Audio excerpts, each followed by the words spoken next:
Blog Talk Radio.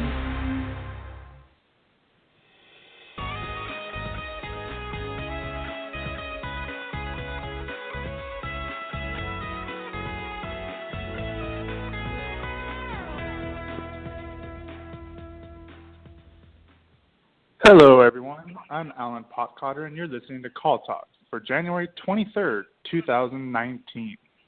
Today's topic is changing the way collection agencies are viewed by being ridiculously nice. If you are listening live, we invite you to be part of the show and ask questions. Here's how you do it. Email me at calltalk@benchmarkportal.com. I want to remind everyone that all of our shows are archived and available to listen to at benchmarkportal.com any time of the day. And now I would like to introduce the host of the show, Bruce Belfiore.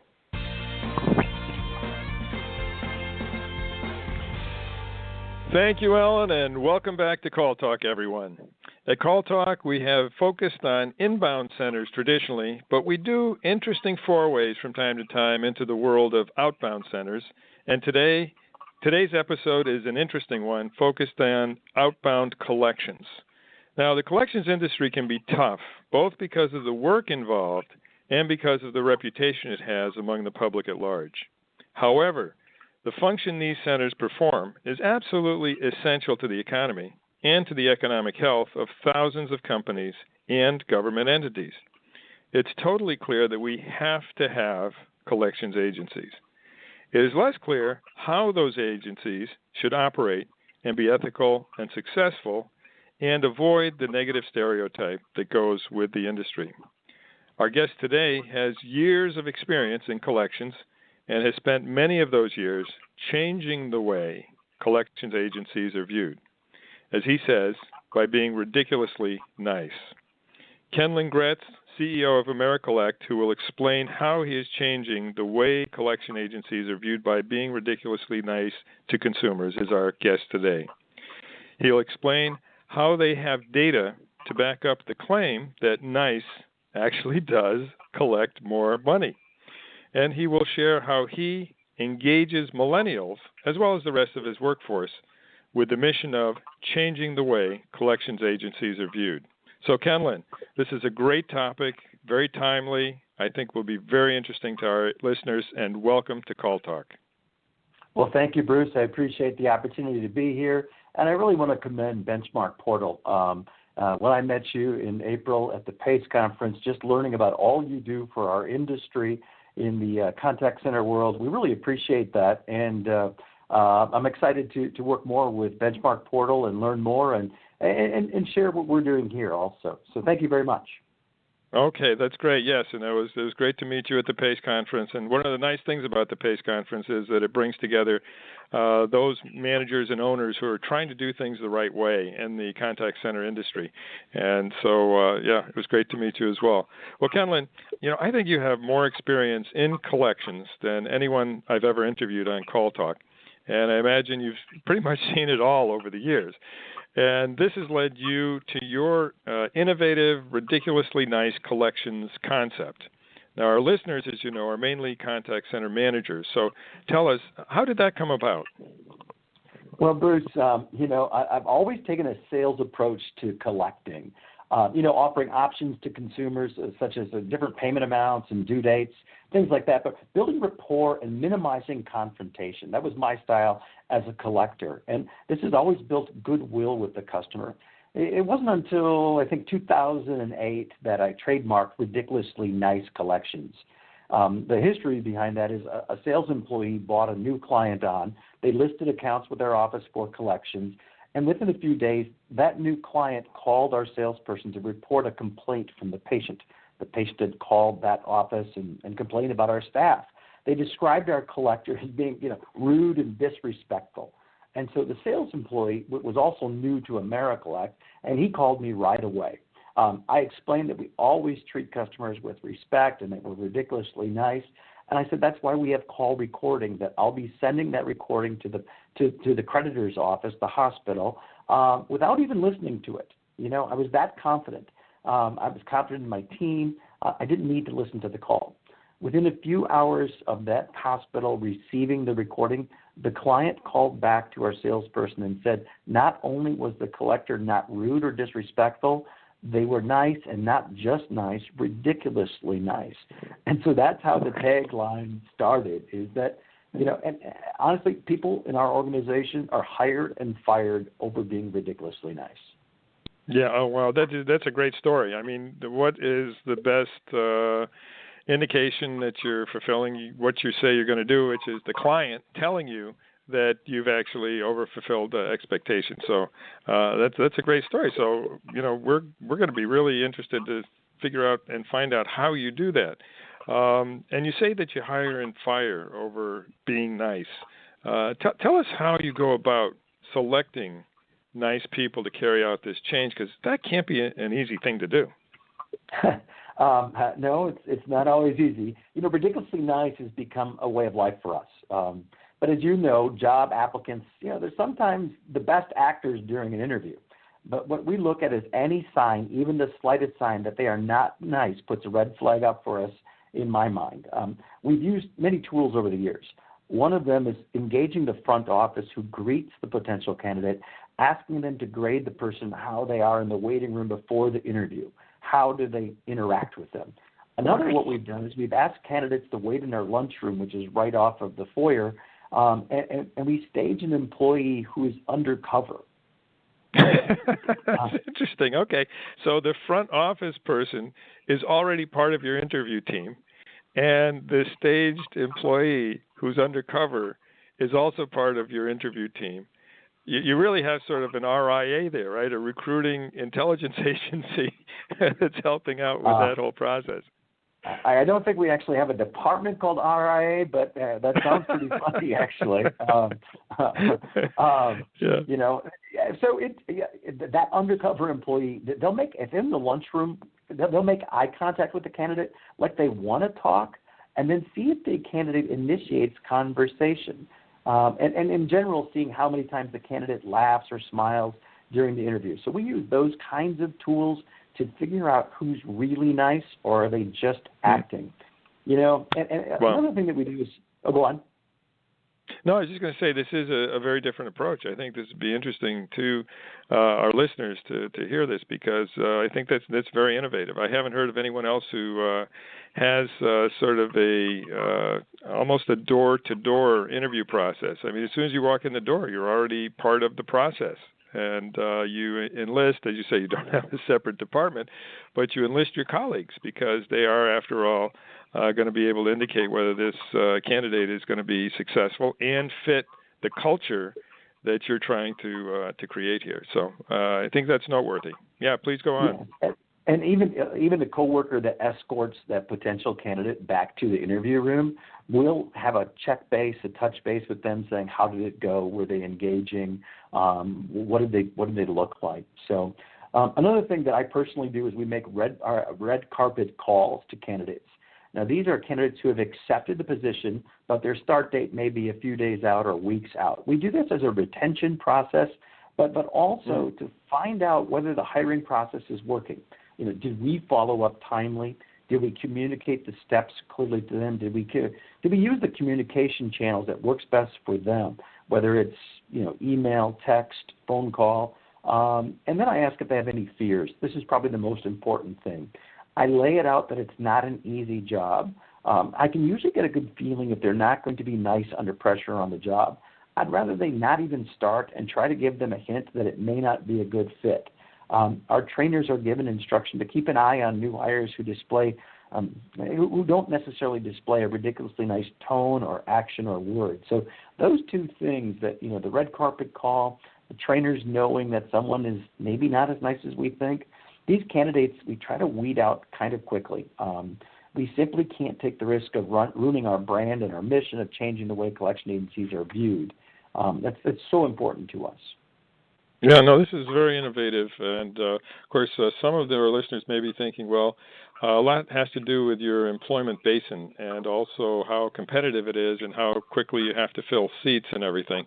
But what you're saying is it really is worth taking the extra time, going the extra mile to get the right people in the seats, because it just probably takes up so much more of your time to have to fix the problem afterwards. I can let our listeners know that you're based in Wisconsin, and therefore you have Midwest nice going for you, right? So that helps out too. We do have really nice, genuine, hardworking people here in the Midwest. Yeah. Okay. So that's good. Well, as I say, this is very innovative. Well, let's look at the other side. I mean, how do you fire over it? Have you ever had a top performer, for example, who wasn't ridiculously nice and you had to fire over that? To be honest, that's the most disappointing thing. But we have to look at our bigger mission in mind.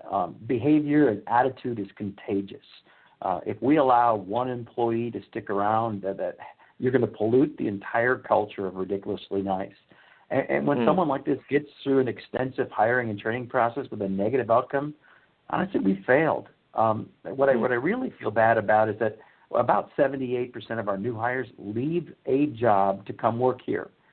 If we don't take our selection process seriously and we have to terminate, we're really upsetting their life too. And so we're the gatekeepers in keeping the value of ridiculously nice alive. And many of our employees join us with no prior experience in the collection industry. So we have an opportunity to shape them as collectors, which helps. Yeah, no, I mean, it's great that you feel that sense of responsibility, too, because so many companies don't. They basically are burn and churn type of places if it's a high-pressure area. And what they're really trying to do is, have the job itself weed out those people who can't take it and, just have a survival of the fittest type of attitude toward it. But in your case, you're really trying to select for the right characteristics right from the start, let people know what they're in for so that they don't make the wrong decision, and, just have a sense of how you are impacting their lives as well. So hats off to you for that. I mean, I think you're to be commended. And let me just ask you this. What do you think, is there anything you wanted to say on what I just said? Because then I'll go on to my next question if not. No, I appreciate the compliments. I do. Excellent. Yeah. Okay. Well, and when you talk about the value of ridiculously nice, just tell us about the value that comes from ridiculously nice culture and behavior. The value is of a culture and value of changing the way a collection or an industry is really important. In collections, many people at other agencies claim they treat consumers with dignity and respect. You hear those words as far as their branding, but oftentimes they don't trust the consumer. And so we train our employees to see that people who owe money are really good people. They're just simply struggling. One of the questions I asked during the training is I asked, how many of you have ever financially struggled? And it puts them in a place to realize that these are normal people that we're calling, and that's important. We train them about the personas of the average person in debt. They're not bad people. Mm-hmm. They're good people. And in medical debt, we only do medical debt, so we only represent physicians and hospitals. So in medical debt, the consumer doesn't choose to go to the doctor. It's not like they're out there buying a new couch or taking a vacation. It's that they need to go to the doctor. And I always remind our employees that consumers are just like your next door neighbor, a friend, or a brother or sister. That you see, the value in being nice is that the consumer is more willing to engage in a productive conversation with you. That's the value. Is that if you're nice to them, they'll talk with you. The hardest part, the real hard part is that consumers, as soon as they hear the word collection agency, think we are the same as other collection agencies that maybe have treated them poorly in the past. So at times the consumer mistreats our team. They're not very nice to our coworkers. That's until they understand who we are and how we do business. And ultimately the proof is in the pudding, right? Consumers share real problems they are having with our collectors that care. And we have data that shows that ridiculously nice dialogue actually collects more money than not being nice. Well, I think that's a very good thing. In other words, creating a relationship is more important than simply having a transaction, right? And if you can actually sort of establish that relationship and make the party on the other side understand that the agent can actually put themselves in their shoes. And when you ask that question during training, okay, how many of you have ever struggled with finances? that's a great way of making the agent aware of and hopefully more sensitive to the situation of the people on the other side of the line. And the people on the other side are going to feel that. They're going to perceive that. And at that point, they're going to be more apt to want to deal with you than with somebody else who's calling them up and dunning them for something else. And therefore, you'll have established a relationship and actually improved the transaction. So you'll have done both. Is that what you find? Yeah, that's exactly what we find. And so I explain to my staff this. Just because they're a non-payer today doesn't mean that they're going to be a non-payer 6 months from now. So if you're on the phone with a consumer who owes money and you make them feel bad about it, they're not going to take your call 6 months, an outbound phone call 6 months or 3 months from now. And the reality is if a consumer has no money today, they're not going to magically have money tomorrow or the day after or a week after. It's going to take them a period of time to get back on their feet. And so building that relationship, being ridiculously nice, one of the things that we train our staff to say is, it sounds like you're struggling right now, but that you're honest about paying the bill, and if you had the money, you would. Is that right? And what that does is it builds that consumer's self-esteem about being trustworthy and paying that bill in the future. So, but I'll tell you, being nice, we have the data that shows that it actually collects more money. It makes sense. I mean, because as you say, most people want to see themselves and portray themselves as basically honest people who want to do the right thing. There's obviously going to be some people who don't fit that category, but most people are in that category. And if you can tie into that side of the person on the other end of the phone, then you're going to get a better result than if you just sort of dun them and pursue them in a different way. So it makes a lot of sense to me. And one of the things you talk about is data. What kind of data comes into the mix here when you're talking about these things, Kenlyn? So we installed a speech analytics tool, called Miners, the brand, probably about 5 years ago. And that basically converts the calls from speech to text. And I'm sure people within our industry understand what a speech analytics tool is. And from there, we run queries. Many of them are focused on compliance. But about 4 years ago, we created our own ridiculously nice score that has proven that the nicer you are, that the more money you collect. We also know that the more money collectors bring in, the more they enjoy their jobs. I mean, they get paid a % on commission. So, but they also feel like they're helping the person out by getting them to pay their bills. Each and every collector can see the scores that are updated on a daily basis. So it's a little bit of a gamification. What's my score at today? Did I do better than yesterday?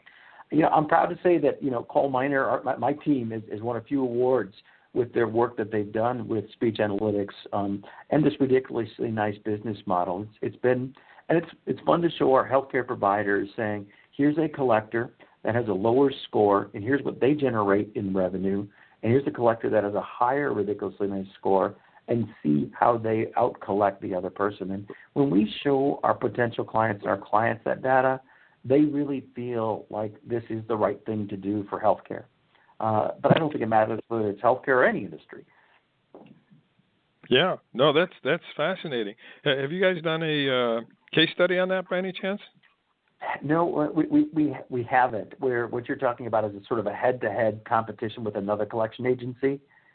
No, actually, just maybe something where you compare folks in your own shop just to make it easier. In terms of doing a case study or before and after, something like that. I don't know. We can take this offline, but I'm fascinated by this and would like to see if there could be an innovative case study that could come out of it. Yeah, that would be interesting. I'd take you up on that. Okay, well, good. But now, let me ask you to, from your point of view, having really worked this field for so many years, has it been hard to change the stereotype of a collection agency? Yeah, no doubt. And maybe even when I started in this business in '88, I'd kind of play it into myself. Somebody would say, "Oh, you're working as a debt collector?" I'm like, "Oh, Guido kind of," and I'd fall into it myself. And I realized after a few years that it's like, we're not Guido. We're not at all. And these people don't deserve Guido.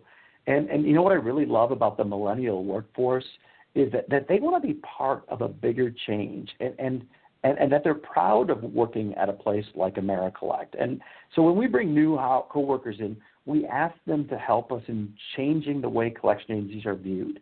It's part of our why statement, and that they're part of something bigger than themselves, and then it creates a purpose for them. We even coach our team how to respond when they're asked, what do you do for a living?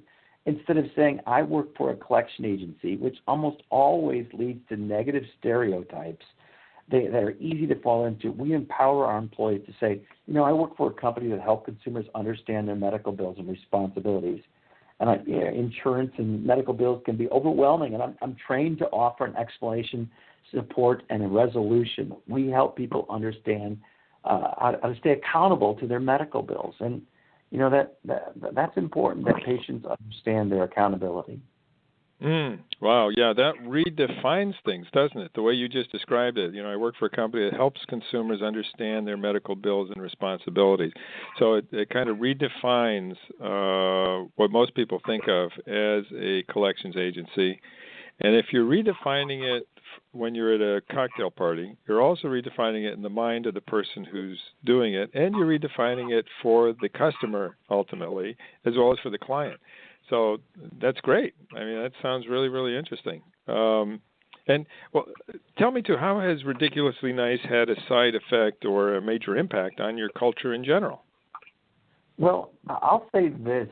Initially, the Ridiculously Nice in 2008 was really about the dialogue, and we've evolved it into, hey, you got to be nice to everybody, and that means your husband, your wife, your coworker in a different department. And so it's really changed. We hire for values and of being ridiculously nice, and it builds upon a foundation for our success. It's not just a culture of being nice to consumers. I mean, we treat everyone, coworkers, clients, consumers, even regulators, with utmost respect and courtesy. We had an auditor from the state of Wisconsin in here for 3 days, and he was camped out here checking our books over, checking our processes and our policies. And he was a new auditor, so I met the person one time. Well, we gave him a little jar. We can't give him gifts, but we gave him a jar that had riddles and puns and jokes on it. And we gave it to him and said, hey, whenever you're having a moment of, I need a little bit of a jolt, and he would pull out a joke or something like that. And then when I would pop in the office and say, hey, do you got any good jokes? And he was telling me about how his 12-year-old son loves riddles and jokes. And so we gave him the whole, it was just a little jar of individual jokes. But, trying to be ridiculously nice to everyone, going above and beyond, man, that is our culture. That's who we are. But ultimately, the dialogue is what drove that part of our culture as it is today. That's great. That's a great story about the regulators. They need some love too, right?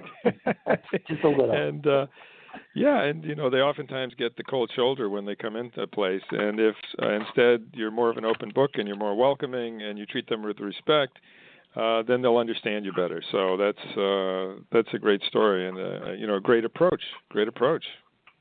Yeah. Hey, I would really encourage your listeners to take a 360-degree view of their management jobs. You need to think of how it feels to be a customer on the other end of the line. And you need to think about how it feels to be the frontline agent also. I think that's so important. You need to think about how it feels to be a regulator. And in short, if you can put yourself in the shoes of everyone who's a stakeholder or an actor in your collections environment, you can do your job better, and you'll end up, nicer and a more effective person.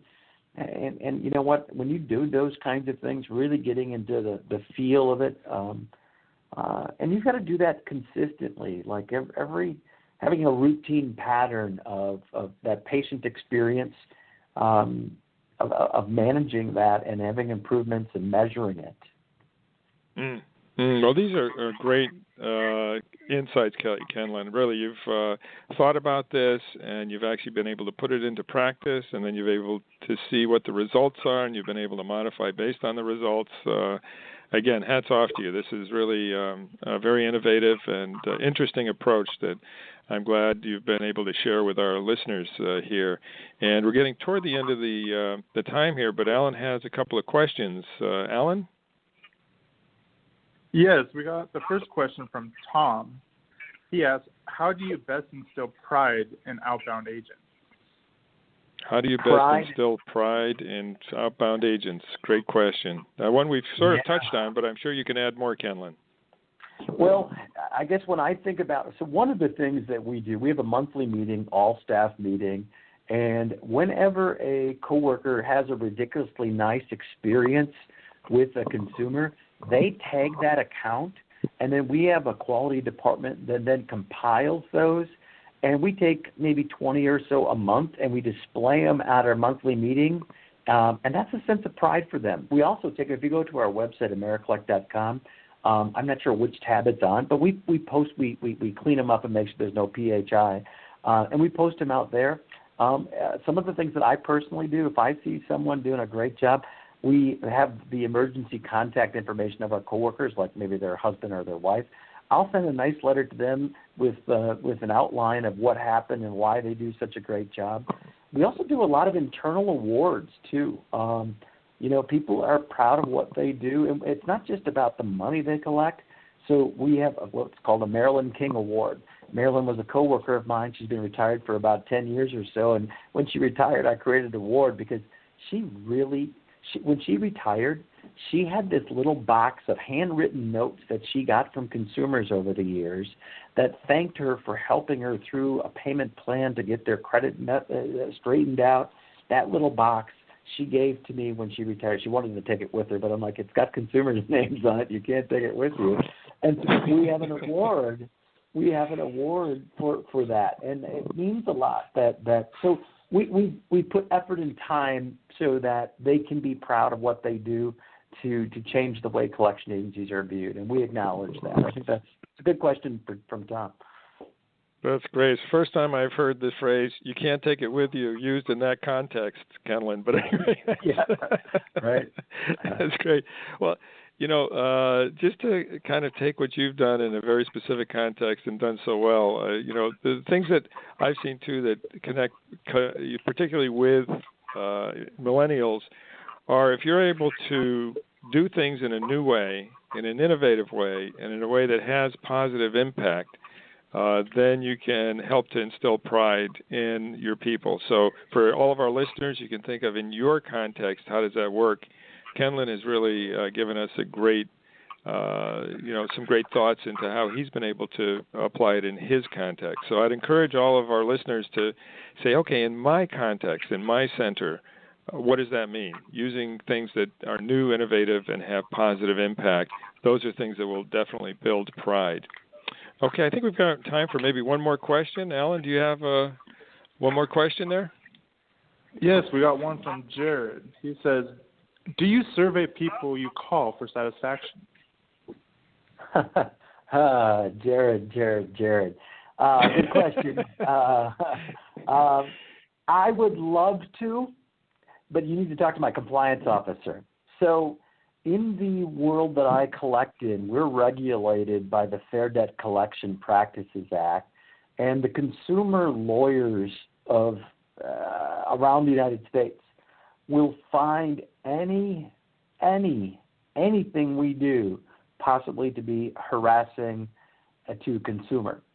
So, we haven't done it. I'd like to do it. I would love for the Consumer Financial Protection Bureau to rewrite the rules to say that it's okay for us to do some feedback. And so we haven't done it. I would love to. I would love to be able to say, here's a sampling of accounts, and we kick it around the table every once in a while. But to date, I've not been able to get my compliance department to move on it. They would construe it as harassment. So there's something called third-party disclosure, disclosing to another party that someone owes money, right? So I've got that issue. And then the other part would be you're calling them back to or transferring them to another party. There's just a lot of loopholes that it's kind of sad that we feel that we can't. I've brought it up with other collection agencies, and they're like, I wouldn't go there. So, but I'd love to. It's interesting, the things that you talked about. I know that a number of years ago, but I think it was even before the Consumer Protection Board was in place, we did a study, and we understood, right from the start, you say to yourself, okay, how are you going to have people who you're calling up and trying to collect money from satisfied, right? It's not like calling an inbound customer service center and getting the right answer to your question. So people in general are going to be less satisfied, particularly if they don't have the approach that you have, Kenlyn, in terms of being ridiculously nice. And so the thought here was, and the questions we asked were a bit different from the questions we asked in a normal customer satisfaction survey. But it was before some of these extra layers of bureaucracy and regulation came into being. So it'd be interesting to explore that and see if there is a possibility, and to actually convince the authorities that, it might be a nice idea to create a mechanism that works smoothly and inexpensively for that kind of surveying.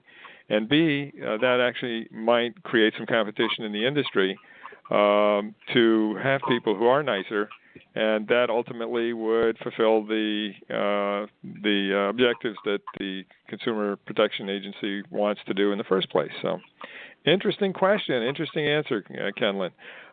With that, I think we're at the bottom of the hour, and so we're going to have to end. I'm really sorry we do, because this has been great. Kenlyn, is there anything that you'd like to add before we hand things over to Alan and sign off?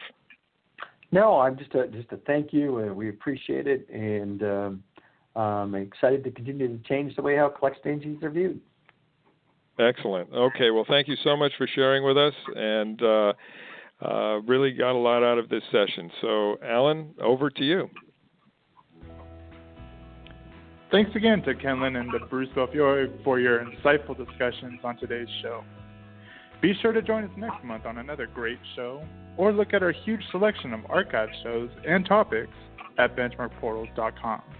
Then click on Call Talk, where you'll find over 8 seasons of this show. From all of us at Benchmark Portal, keep your headsets steady and your fingers ready. This is Alan Pockhotter signing out. Have a great day.